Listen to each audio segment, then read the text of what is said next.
Hi, I'm Yulia. Today is August 28th, and this is the news brief. Today we're going to discuss the massive attack on Kyiv that happened from last night to this morning. Pardon, for me, I might be a little slow today because I went to sleep at 7 in the morning. And then we're going to discuss it together in the comments so you don't have to suffer alone. And of course, I would say so I don't have to suffer alone. But unfortunately, today is a very somber day for my city of Kyiv because while I'm recording this, there have already been 18 victims of last night's terror recovered from the rubble. And by recovered, I mean their bodies. So yeah, if you have any questions, suggestions, or anything you want to add, please do so in the comments down below. Let's go. Last night, Russia attacked Kyiv with many various types of different missiles, drones, and this attack lasted from about, I want to say 10 p.m. or 11 p.m. all the way up to 7 a.m. It was one of the most horrific attacks that Kyiv has endured in the recent months. I don't think that any news source so far has said that it was the largest attack since the beginning of the full-scale invasion. It certainly wasn't in terms of the amount of drones and missiles sent onto Kyiv. However, something very different happened last night, which made this attack feel so much worse than the others. The first two ballistic missiles that were sent onto Kyiv were sent from Bryansk. And I would like a map from Kyiv to Bryansk to be put on the screen here so you could see how close that is. While usually these come from Saratov region or somewhere much farther in Russia. So when a ballistic missile is launched, we get a warning on our end in Ukraine, and we have 8 to 9 minutes maximum to get to the bomb shelter. Most of the OSINT news channels and most of the missile monitoring channels missed these missiles entering Ukraine's airspace simply because there was no time. So what ended up happening is we received a message at about 2:30 or 2:40 in the morning that Kyiv is mostly clear for drones. Most drones are now heading to other cities. So, pretty much usually when we get a message like that, we see it as like a go ahead to go to sleep, because again, if we don't, we're just never going to sleep. And then I personally fell asleep at 2:40, 2:50, and I woke up at 3 something in the morning from two of what felt like the most massive explosions, and they felt so close. Car alarms started going off downstairs. My dogs were restless. The walls were moving. Like, it was a very huge impact, so I knew that it hit somewhere close, which I later found out that was the British Council building, which is 3 kilometers away from where I live, or in layman's terms, a 10 to 15 minute drive.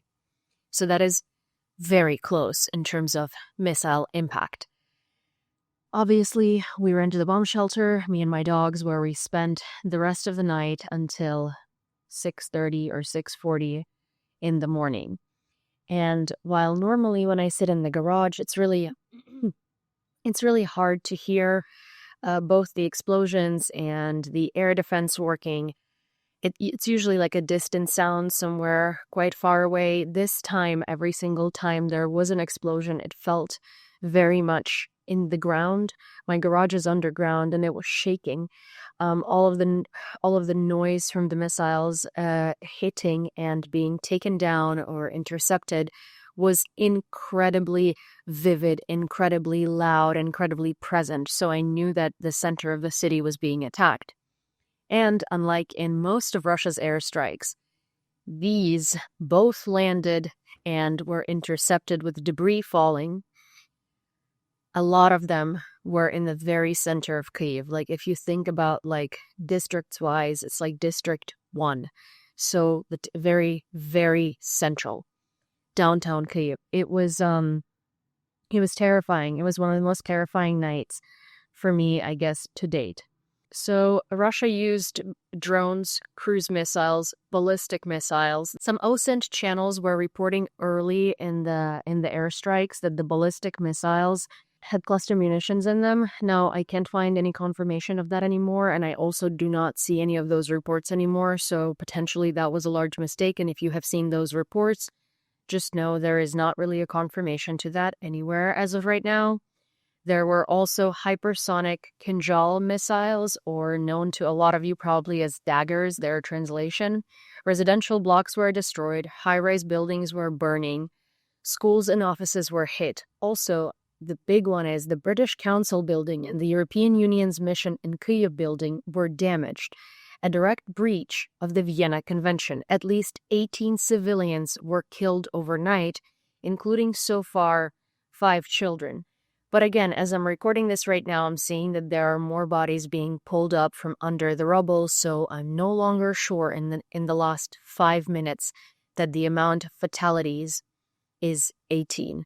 There is still recovery work being done, and I'm sure that unfortunately the amount of fatalities and casualties is going to grow by the end of the day. So far, we are at 18 or more. And of course, until the recovery operations and the rubble clearing is not going to commence, we're not going to know the actual number of victims of last night's attack.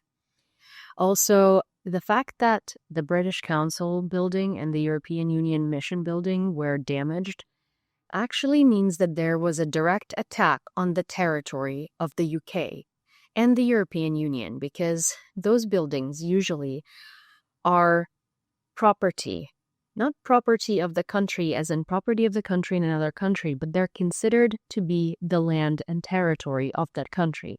For instance, if someone were to hit a British consulate in France, that would be considered an attack on the British territory.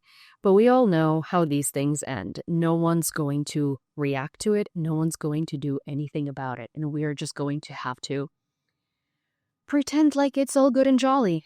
Another big thing that I haven't seen mentioned at all since yesterday, early in the airstrikes, there were a report of 5 ballistic or cruise missiles, they varied, being sent towards Chernobyl nuclear power plant. So the city of Pripyat, which is in the Chernobyl exclusion zone, was attacked with 5 missiles. And those were the reports when the missiles just started entering Ukraine's territory and just started hitting Kyiv. Chernobyl nuclear power plant is safe because it's under the sarcophagus. But if something were to ruin that sarcophagus, we are risking immense radiation leaking out from under there.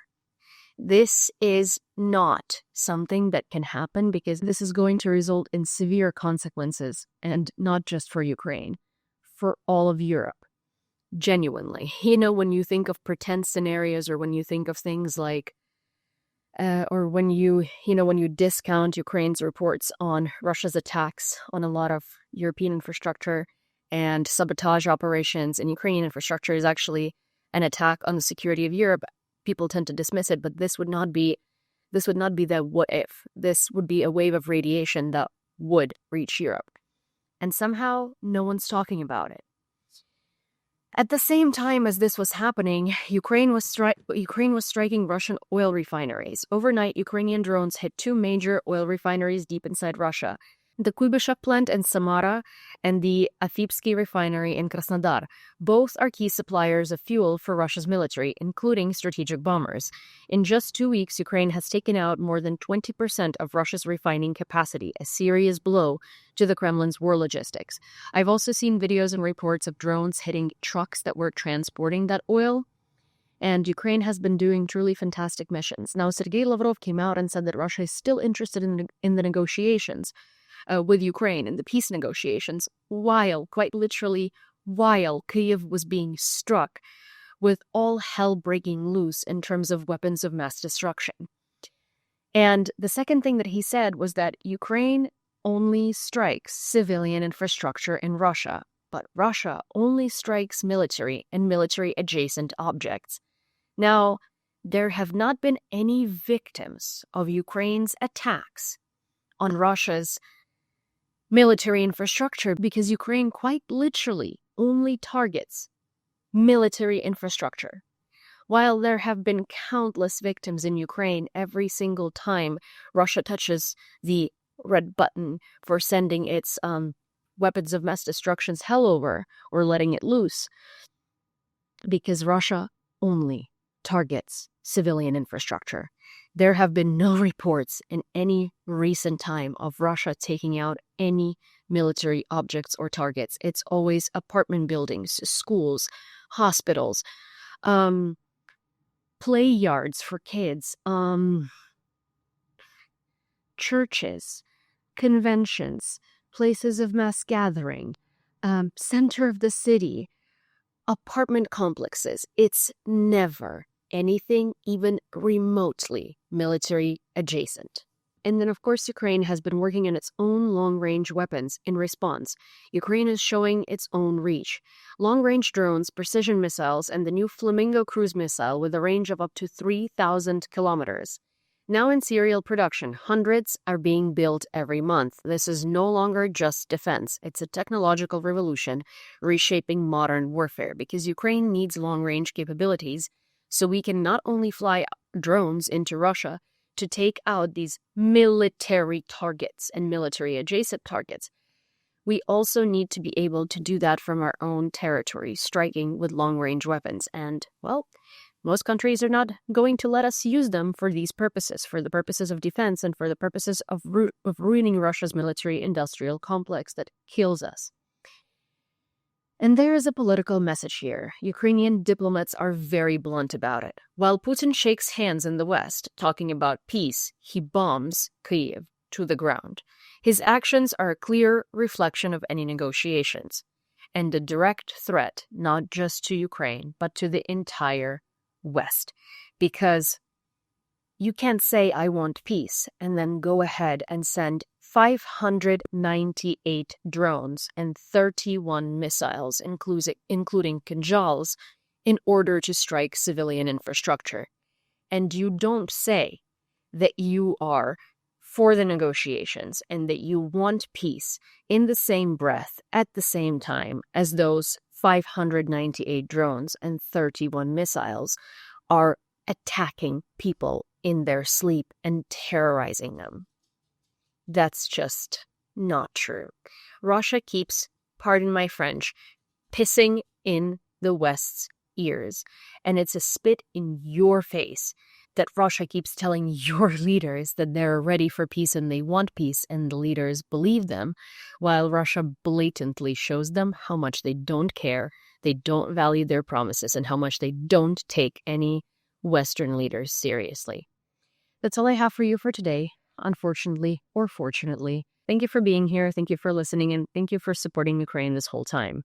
If you enjoyed this news brief, please don't forget to subscribe to this channel, turn on all of your notifications, send this video to a friend, like it, and of course, if you have something to say, don't hesitate to do so in the comments down below.